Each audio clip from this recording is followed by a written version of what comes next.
ہم وہی کہیں گے جو ہمارا دین ہم کو بتاتا ہے، عمل کرو تو تمہارا بھلا ہے، نہیں کوئی عمل کرے تو نقصان ہمارا نہیں ہے اسی کا۔ صبر علیہا صدق اللہ العلی العظیم وصدق رسولہ النبی الامین المتین الکریم ونحن علی ذلک لمن الشاہدین والشاکرین والحمد للہ رب العالمین۔ رب اشرح لی صدری ویسر لی امری واحلل عقدۃ من لسانی یفقہوا قولی۔ ان اللہ وملائکتہ یصلون علی النبی یا ایہا الذین آمنوا صلوا علیہ وسلموا تسلیما۔ اللہم صل علی سیدنا ومولانا محمد معدن الجود والکرم وآلہ وبارک وسلم صلاۃ وسلاما علیک یا رسول اللہ، صلاۃ وسلاما علیک یا حبیب اللہ، صلی اللہ تعالی علیک وبارک وسلم تسلیما دائما ابدا۔ عزیزان ملت اسلامیہ، رفیقان گرامی، گزشتہ ہفتہ آپ نے امام و مقتدی سے متعلق مسائل سماعت فرمائے۔ آج جماعت سے متعلق ضروری مسائل بیان کیے جائیں گے۔ جماعت کا بیان، 5 وقتہ نماز با جماعت پڑھنے کا کیا حکم ہے؟ فرمایا عاقل بالغ قادر پر جماعت واجب ہے کہ عقل والا ہو اور بالغ ہو اور قدرت رکھتا ہو، اس پر جماعت واجب ہے۔ بلا عذر ایک بار بھی چھوڑنے والا گنہگار اور مستحق سزا ہے، اور کئی بار ترک کرے تو فاسق اور مردود الشہادہ ہے۔ یہی بات، فاسق اور مردود الشہادہ کہ جس کی گواہی قبول نہیں ہوگی، اور اس کو سخت سزا دی جائے گی۔ اگر پڑوسیوں نے سکوت کیا تو وہ بھی گنہگار ہوئے۔ جمعہ، عیدین، تراویح، وطر اور سورج گہن کی جماعت کا کیا حکم ہے؟ جمعہ و عیدین میں جماعت شرط ہے، اور تراویح میں سنت کفایہ کہ محلہ کے سب لوگوں نے ترک کی تو سب نے برا کیا، اور کچھ لوگوں نے قائم کر لی تو باقیوں کے سر سے جماعت ساقط ہو گئی۔ اور رمضان کے وطر میں مستحب ہے، اور سورج گہن میں جماعت سنت ہے۔ مسجد محلہ میں جماعت ثانی کا کیا حکم ہے؟ یعنی دوسری جماعت، جو پہلے جماعت اولیٰ کے بعد جب دوسری جماعت قائم کی جائے، اس کا کیا حکم ہے مسجد محلہ میں؟ جیسے یہ محلے کی مسجد ہے، مسجد محلہ میں جس کے لیے امام مقرر ہو، امام محلہ نے اذان و اقامت کے ساتھ بطریق مسنون جماعت پڑھ لی، بطریق مسنون جماعت پڑھ لی ہو تو اذان و اقامت کے ساتھ ہیئت اولیٰ پر دوبارہ جماعت قائم کرنا مکروہ ہے۔ اور اگر بے اذان جماعت ثانی ہوئی تو حرج نہیں، جبکہ محراب سے ہٹ کر ہو، اور شارع عام کی مسجد میں جبکہ محراب سے ہٹ کر ہو۔ یہ مسجد محلہ کا مسئلہ بیان ہوا کہ مسجد محلہ میں جب ہیئت اولیٰ پر جماعت ہو گئی، یعنی اذان، اقامت اور اس کے بعد جماعت مستحبہ، تو اب اسی طرح دوسری جماعت کرنا مکروہ ہے کہ پھر سے اذان دی جائے اور اقامت دی جائے اور وہیں پر کھڑے ہو کر نماز پڑھائے امام۔ اب جماعت ثانی کا طریقہ یہاں پر یہ ہے کہ فقط اقامت دی جائے، اور جو امام ہوگا جماعت ثانی کا وہ محراب سے ہٹ کر پڑھائے۔ محراب کس کو کہتے ہیں؟ محراب وسط مسجد کو کہتے ہیں، مسجد کے درمیانی حصہ، یعنی پہلی صف میں جو درمیانی حصہ ہے، جو صف کا درمیانی حصہ ہے پہلی صف کا، وہ محراب ہے۔ یہ محراب جو کمان والا بنایا جاتا ہے، یہ تو حضرت عثمان غنی یا حضرت عمر بن عبدالعزیز کے زمانے سے آیا، تو اس کو بھی ایک دم بیچ میں بنایا جاتا ہے۔ ایسا کسی بھی مسجد میں آپ کو دائیں طرف یا بائیں طرف نہیں ملے گا، بلکہ ایک دم وسط مسجد میں، بیچ مسجد میں ملے گا۔ اس کو محراب، یہ کمان کہتے ہیں اس کو، کمان والا محراب۔ اصل محراب جو ہے وہ وسط مسجد ہے۔ سمجھ میں آئی بات؟ کسی مسجد میں اگر محراب نہیں بنا ہے، دیوار ہی ہے، تو جو بیچ میں ہے وہی اصل محراب ہے۔ اب اگر دوسری جماعت ہو رہی ہے تو محراب سے ہٹ کر یا یہاں کھڑے ہو کے پڑھائے یا یہاں کھڑے ہو کے پڑھائے یا پھر ایک صف پیچھے لے لے۔ جماعت ثانی کا طریقہ یہی ہے۔ اگر بے اذان جماعت ثانی ہوئی تو حرج نہیں، جب کہ محراب سے ہٹ کر ہو، اور شارع عام کی مسجد جس میں لوگ جوق در جوق آتے اور پڑھ کر چلے جاتے ہیں، یعنی اس کے نمازی مقرر نہ ہوں، اس میں اگرچہ اذان و اقامت کے ساتھ جماعت ثانیہ قائم کی جائے تو کوئی حرج نہیں، بلکہ یہی افضل ہے کہ جو گروہ آئے نئی اذان و اقامت سے جماعت کرے۔ یوں ہی اسٹیشن و سرائے کی مسجدیں، جیسے اسٹیشن اور پہلے سرائے کی مسجد میں، سرائے خانے میں مسجد ہوتی تھی کہ لوگ آتے تھے جوک در جوک، مسافرین ہے نا، یا کوئی گزر رہا ہے، آگے جانا ہے، کوئی آدھے دن کے لیے ٹھہرا ہے، کوئی جا رہا تھا راستے میں رک گیا، تو جیسے شارع عام کی مثال دی۔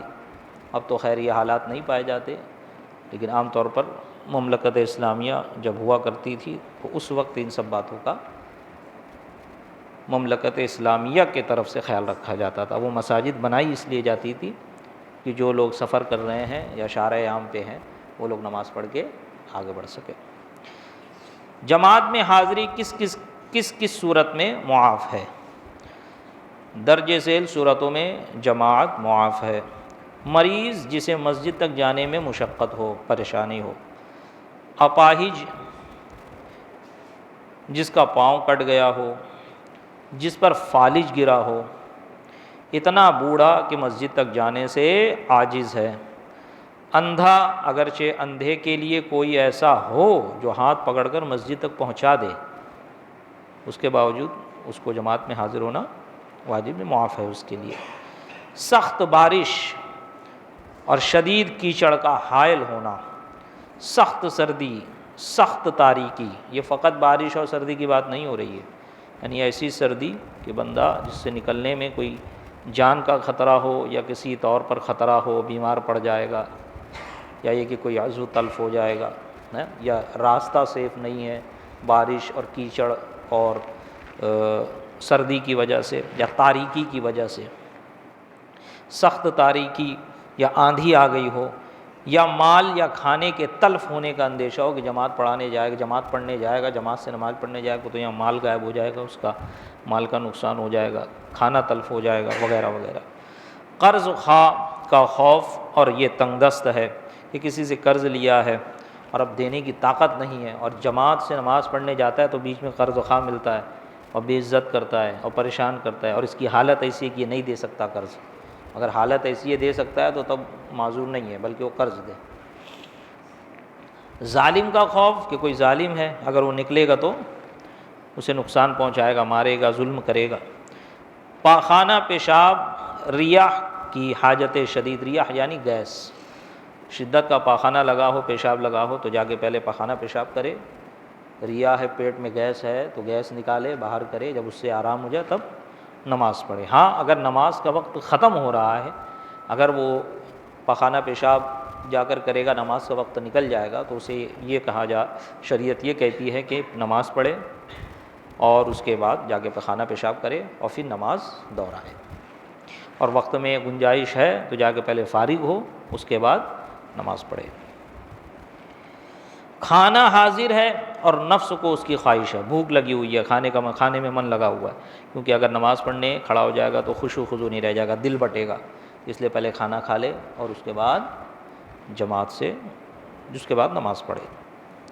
قافلہ چلے جانے کا اندیشہ ہے، اب تو قافلے نکلتے نہیں ہیں اس طرح کے، گاڑی چھوٹنے کا اندیشہ ہے، آپ کی ٹرین یا فلائٹ ہے، یہ نہیں کہ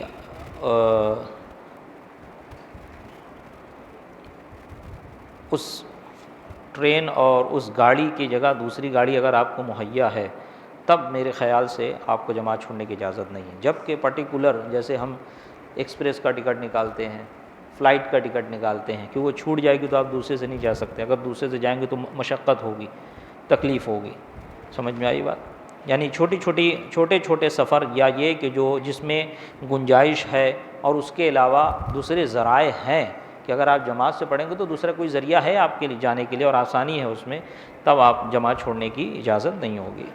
کیونکہ قافلہ ہے نا، قافلہ ایسا ہوتا، قافلہ چلا جاتا تھا تو لوگ پھر پریشانی ہوتی تھی. قافلے کے ساتھ سفر کرنے میں جو ہے بندہ سیف رہتا تھا، اس کا مال سیف رہتا تھا. ایک ساتھ لوگ سفر کیا کرتے تھے پہلے زمانے میں، اور وہی قافلے کی شکل. اب ٹرین لے لو، فلائٹ لے لو.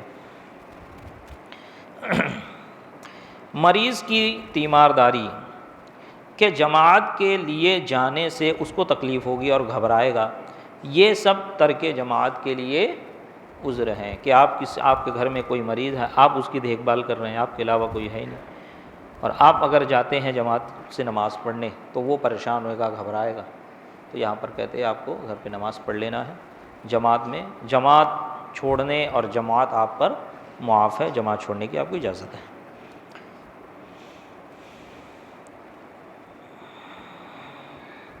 امام کے پیچھے ایک مقتدی ہے تو کہاں کھڑا ہو؟ دو یا دو سے زیادہ ہو تو کہاں کھڑے ہوں؟ اکیلا مقتدی مرد اگرچہ لڑکا ہو، امام کے برابر دہنی جانب کھڑا ہو، بائیں طرف یا پیچھے کھڑا ہونا مکروہ ہے، جبکہ امام کے ساتھ فقط ایک ہی مقتدی ہو. دو مقتدی ہوں تو پیچھے کھڑے ہوں. برابر کھڑا ہونا مکروہ تنزیہی ہے، اور دو سے زائد کا امام کے برابر کھڑا ہونا مکروہ تحریمی ہے. سمجھ میں آئی بات؟ ایک ہے تو داہنے کھڑے ہوں، دو ہے تو وہ پیچھے کھڑے ہوں. اگر وہ دونوں امام کے آزو بازو کھڑے ہو گئے تو مکروہ تنزیہی ہے، اور اگر دو سے زائد ہو گئے تو اب یہ مکروہ تحریمی ہے. سمجھ میں آئی بات؟ جیسے ہم نماز پڑھتے ہیں اب اسی طرح کھڑا ہو جائے گا کہ امام آگے اور پیچھے اس کے دو یا تین آدمی ہیں، یا اس دو یا دو سے زائد ہیں تو اب وہ پیچھے کھڑے ہوں گے. امام کے برابر کھڑے ہونے سے کیا مراد ہے؟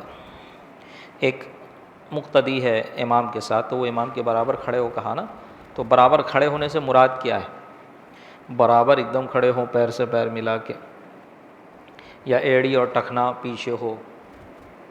کیا حیت ہے اس کے کھڑے ہونے کی؟ امام کے برابر کھڑے ہونے کے یہ معنی ہے کہ مقتدی کا قدم امام سے آگے نہ ہو، مقتدی کا قدم امام سے آگے نہ ہو، یعنی اس کے پاؤں کا گٹا، یہاں پر گٹا لکھا ہے انہوں نے، گٹا سے مراد ٹخنا، اور میں نے مسئلہ بتایا تھا ایڑی، اور میرے ذہن میں ایڑی ہی ہے. انشاءاللہ میں اس کو دیکھ کے کنفرم کر لوں گا اگلے ہفتہ. لیکن ایڑی ہو یا ٹخنا ہو، ٹھیک، ایڑی آپ یہ سمجھ لے، ٹخنا یہ سمجھ لے. ٹخنا سمجھ رہے ہیں نا جو پیر میں ٹخنے ہوتے ہیں دو، تو ٹخنا امام سے پیچھے ہونا چاہیے، یا ایڑی اگر ہے تو ایڑی امام کی ایڑی سے اس طرح. یہ امام کا پیر ہے تو مقتدی آ کے ایسے کھڑا ہوگا، ٹھیک، یا امام کا ٹخنا ہے تو مقتدی آ کے ایسا کھڑا. اگر برابر کھڑا ہو گیا یا آگے ہو گیا تو اب جو ہے اس کی نماز خراب ہو جائے گی.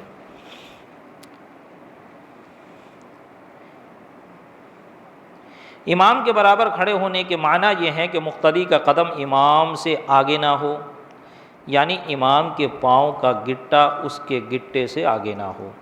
سر کے آگے پیچھے ہونے کا کچھ اعتبار نہیں ہے. اب اتفاق سی بات ہے، میری ہائٹ 5 پوائنٹ کچھ ہے، اب یہ 6 فٹ والا بندہ آ کے کھڑا ہو جائے میرے بازو میں، 6.5 فٹ والا بندہ، تو میرے سے آگے سجدہ کرے گا نا. اگر سے میرے سے 2 انچ کے 3 انچ کے فاصلے پہ کھڑا ہے، لیکن جب سجدہ کرے گا تو اس کا سر میرے سے آگے جائے گا، تو اس کا اعتبار نہیں. اعتبار پیر کا ہے نا. اب اسی طرح جب وہ لمبا ہے تو اس کا پیر بھی بڑا ہوگا. اب 4 فٹ 4.5 فٹ 5 فٹ کے آدمی کا پیر کتنا رہے گا؟ تو اب اس کی پیر کی انگلیاں امام کے انگلی سے آگے جا رہی ہے، تو اس کا بھی اعتبار نہیں، اس میں بھی کوئی حرج نہیں. اصل کیا ہے؟ ٹخنا یا ایڑی وہ پیچھے رہے. سمجھ میں آئی بات؟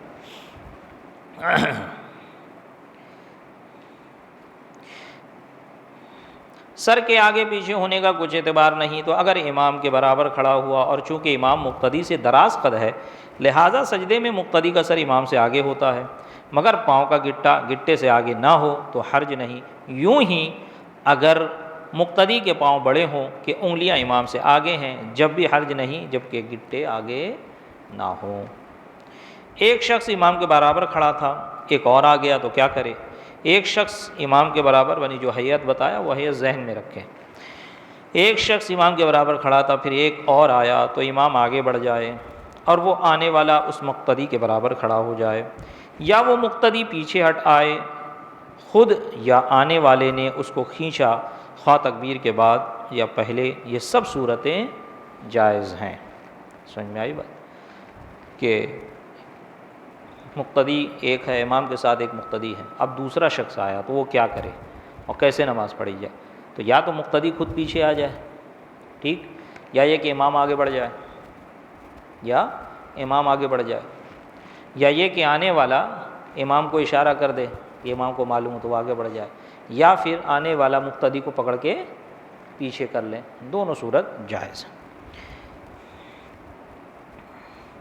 جو ہو سکے کرے، سب ممکن ہے تو اختیار ہے، جو کرے، جو کرنا ہے کرے، مگر مقتدی جب ایک ہو تو اس کا پیچھے ہٹنا افضل ہے، اور دو ہوں تو امام کا آگے بڑھنا۔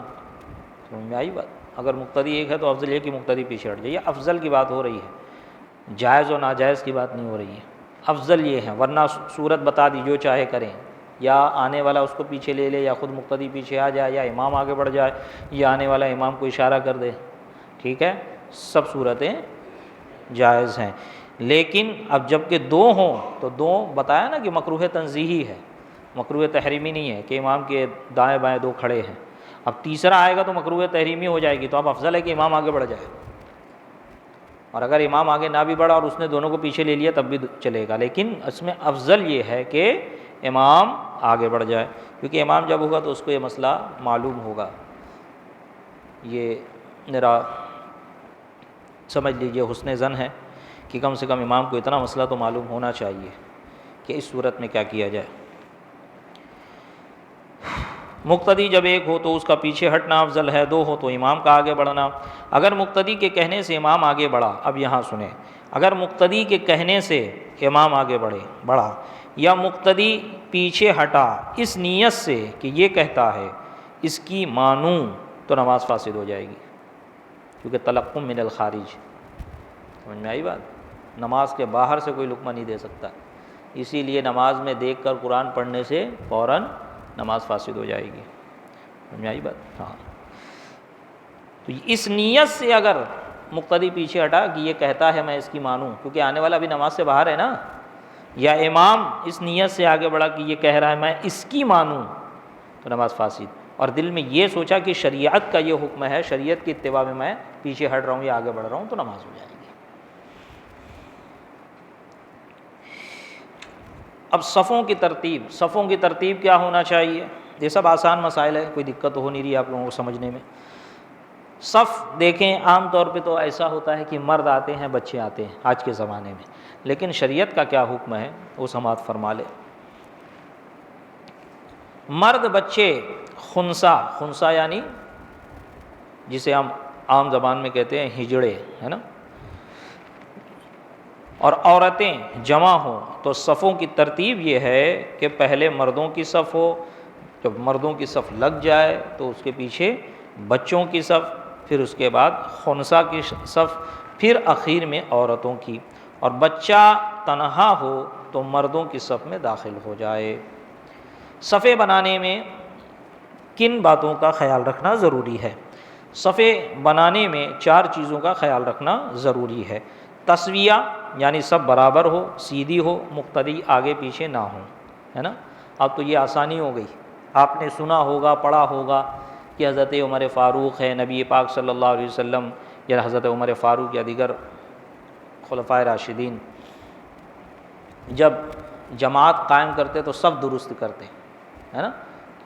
چھڑی لے کر حضرت عمر فاروق نبی پاک صلی اللہ علیہ وسلم کے بھی ایسے واقعات احادیث میں مل جائیں گے کہ سب میں چل کر سب درست کرتے۔ تو پہلے ایسی سہولتیں نہیں تھیں نا، برابر ہوتی تھی زمین اور سب بنائی جاتی تھی۔ اب تو باقاعدہ یہ آسانی ہم کو نصیب ہو گئی ہے کہ مسجد میں صف کا جو ہے ڈسٹینس پہلے سے بنا دیا جاتا ہے، صف کے لیے خط کھینچ دی جاتی، لائن کھینچ دی جاتی، بندوں کو معلوم ہوتا ہے کہاں کھڑے ہوں، چاہے چٹائی ہو، قالین ہو، زمین ہو، ماربل ہو، جو ہو. ابھی جیسے یہی ہے تو یہ آپ اس پہ کھڑے ہوتے جائے، ایڑی رکھتے ہوئے، پیر رکھتے ہوئے. یہ اسی لیے بنائے 6-8 انچ کا کہ اس پہ پیر رکھ کے کھڑا ہونا، تو سب درست ہو گئی. پہلے یہ ایسا نہیں ہوتا تھا، باقاعدہ سب درست کرنی پڑتی تھی، بھائی پیٹ اندر کرو، پیر اندر کرو. اب اس میں ہے ایڑی، اور سب کیسے درست ہوگی؟ انگلیوں سے نہیں، ایڑیوں سے. ایڑی ایک دوسری کی برابر ہونی چاہیے، نہیں ساتھ میں دیکھنے والے کو محسوس ہو گیا ہے یہ سب برابر ہے. سمجھ میں آئی بات؟ اب یہ تسویہ اس کو کہتے ہیں. تو اب الحمدللہ تسویہ کی ضرورت نہیں پڑتی. اتمام کہتے ہیں صف کو مکمل کرنا. ایسا نہ ہو کہ ایک صف میں چند جگہ خالی ہیں پھر جا کے لوگ پیچھے کھڑے ہوئے، نہیں، پہلے صف کو مکمل کیا جائے. اتمام کہ جب تک ایک صف پوری نہ ہو دوسری شروع نہ کریں. تراس یعنی خوب مل کر کھڑے ہوں، نہ کھڑے ہونا کہ کندھے سے کندھے مس نہ ہو. کندھے سے کندھے ملا کر کھڑے ہونے کا مطلب یہ ہے کہ برابر، اس طرح آگے پیچھے نہ ہو، کندھے برابر ہوں. اب اس طرح بھی نہ ہو کندھے سے کندھا جب ملے رہے گا تو بندہ نیت کیسے باندھے گا؟ سمجھ میں آئی بات؟ تو کندھے سے کندھا ملا کر کھڑے ہونے کا مطلب یہ ہے کہ برابر ہو، ملا کر کھڑا کرے، آگے پیچھے نہ ہو، ورنہ پھر تسویہ نہیں رہ جائے گا. اور یہ اس چیز میں جو اب مسجدوں میں بنا دی جاتی ہے، اس سے آسانی ہو جاتی ہے کہ سنت پر عمل ہو جاتا ہے. تقارب کے صفیں پاس پاس ہوں. دیکھیں یہ ساری چیزیں اب اس چیز سے حل ہو جا رہی ہے، ورنہ اس چیز کا جیسے جنازے میں آپ ذرا غور کریں، اگر جنازے میں رکوع سجدہ کرنا رہتا تو کیسے کرتے؟ اور جنازے میں تھوڑا سی ڈسٹینس رکھا جاتا ہے نا. اب وہی حالت آپ مسجد میں سوچ لیں گے، اگر یہ صف میں نہ بنایا جائے، اس طرح خط نہ کھینچے جائیں تو کتنی پریشانی ہوگی. لوگوں کو بتانا پڑے گا بھائی جگہ چھوڑو، آگے والے کو سجدے کے لیے ڈسٹینس چھوڑو. تو یہ چیز بولیں کہ تقارب صفیں پاس پاس ہوں، یعنی کہ نہ تو بہت زیادہ دور ہو نہ بہت زیادہ قریب ہو، پاس پاس ہوں، قریب قریب ہو کہ ایک بندہ آرام سے رکوع سجدہ کر سکے. یہ سب میں ان چیزوں کا خیال رکھنا ضروری ہے. امام کہاں کھڑا ہو تو امام کو چاہیے کہ وسط میں کھڑا ہو، یعنی بیچ میں، جسے میں نے محراب کہا. اگر دہنی یا بائیں جانب کھڑا ہو تو یہ خلاف سنت ہے. جماعت میں سب سے افضل جگہ کھڑے ہونے کی کون سی ہے؟ یہ مسئلہ سماعت فرمائے. بعض لوگ بے خیالی میں یا پھر جو پیچھے کھڑا ہوتا ہے اس کو عزت دینے کے لیے یا اس کی عزت اور توقیر اور تعظیم کرتے ہوئے یہ کام کرتے ہیں. لیکن دیکھیں اس میں افضل یہ ہے کہ یہ نہ دیکھا جائے کہ آگے کی صف خالی ہے یا میں آگے کھڑا ہوں تو میرے پیچھے کون ہے، بلکہ اس میں یہ چیز دیکھی جائے گی زیادہ سے زیادہ ثواب کون کمائے گا. کہ صحابہ کرام ایک دوسرے سے لڑ پڑتے تھے پہلی صف میں پہنچنے کے لیے کہ مجھے پہلی صف مل جائے، مجھے پہلی صف مل جائے. اور یہاں دیکھا جاتا ہے ابھی بھی عام طور پر ہماری مسجد میں بھی ہوتا ہے کیا کہ بندہ پیچھے، ارے حضرت آپ آ جائے، آپ آ جائے، خود پیچھے چلا گیا، یعنی کہ نیکی کمانے کا موقع تجھ کو مل رہا تھا، تو نے چھوڑ کے دوسرے کو دے دیا. سمجھ میں آئی بات؟ تو یہ عقل مندی نہیں، یہ بے وقوفی ہے. پہلی صف کا جو مقام ہے وہ دوسری صف کا نہیں ہے، وہ تیسری صف کا نہیں ہے. مردوں کی پہلی صف کے امام کے قریب ہے، دوسری صف سے افضل ہے، اور دوسری تیسری سے وعلی ھذا القیاس. اب قیاس کرتے چلے جاؤ، دوسری تیسری سے افضل، تیسری چوتھی سے افضل، چوتھی پانچویں سے افضل، جو جس کے آگے ہے وہ اس سے افضل ہے. مقتدی کے لیے افضل جگہ یہ ہے کہ امام سے قریب ہو اور دونوں طرف برابر ہوں تو دہنی طرف افضل ہے. جب دونوں طرف برابر ہوں تو دہنی طرف امام کے دہنی طرف کی افضلیت زیادہ ہے. پہلی صف میں جگہ ہو اور پچھلی صف بھر گئی ہو تو بعد میں آنے والا کیا کرے؟ پہلی صف میں جگہ ہو اور پچھلی صف بھر گئی ہو تو اس کو چیر کر جائے، یعنی اس صف پہلی صف لگی لیکن اس میں جگہ خالی ہے اور اس کے پیچھے صف لگ گئی، اب کیا کرے؟ تو فرمایا اس کو چیر کر جائے اور صف کو بھرے اور صف کو پر کرے اور اس خالی جگہ میں کھڑا ہو. اس کے لیے حدیث میں فرمایا جو صف میں کشادگی دیکھ کر اسے بند کر دے اس کی مغفرت ہو جائے گی. اور یہ وہاں ہے جہاں فتنہ و فساد کا احتمال نہ ہو. جب مسئلے مسائل لوگوں کو معلوم ہوں گے تو فتنہ فساد نہیں ہوگا، اور جب نہیں معلوم ہوگا تو معلوم پڑا نماز توڑ کے جھگڑا شروع کر دیا، نماز پڑھو میرے کو دھکا دے کے آگے جا رہا ہے. تو یہ اسی طرح جمعہ کی نماز میں نماز سے پہلے جب لوگ بیٹھے ہوتے ہیں، صف اگر خالی ہے، صف اگر لگ گئی ہے، تو اب لوگوں کے کندھے نانگ نانگ کے آگے آنے کی اجازت نہیں ہے، بلکہ جو ایسا کرے گا اس کے لیے وعید آئی کہ وہ جہنم میں پل بناتا ہے، سمجھے؟ ہاں، اور اگر آگے جگہ خالی ہے تو اب وہ چیر کے آئے آگے پر کرے، کیونکہ اب لوگوں نے اپنی حرمت کو پامال کیا۔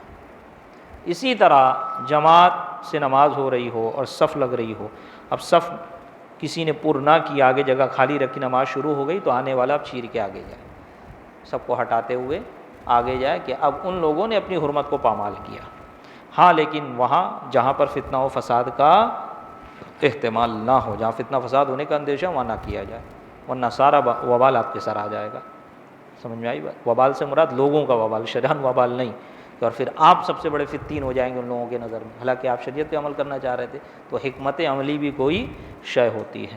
انشاءاللہ اگلے ہفتے مقتدی کی قسمیں بیان ہوں گی، مدرک، لاحق اور مسبوق، اس میں بھی ضرور آپ شرکت کریں، اور کئی ایک مسائل ایسے ہوں گے جو آپ کے لیے ضروری بھی آپ کو محسوس ہوں گے، اور آپ کی نماز اور زندگی سے بھی وہ تعلق رکھتے ہوں گے، اور کبھی ہو سکتا ہے آپ کو ایسا معاملہ یا وہ مسئلہ پیش بھی آیا ہو۔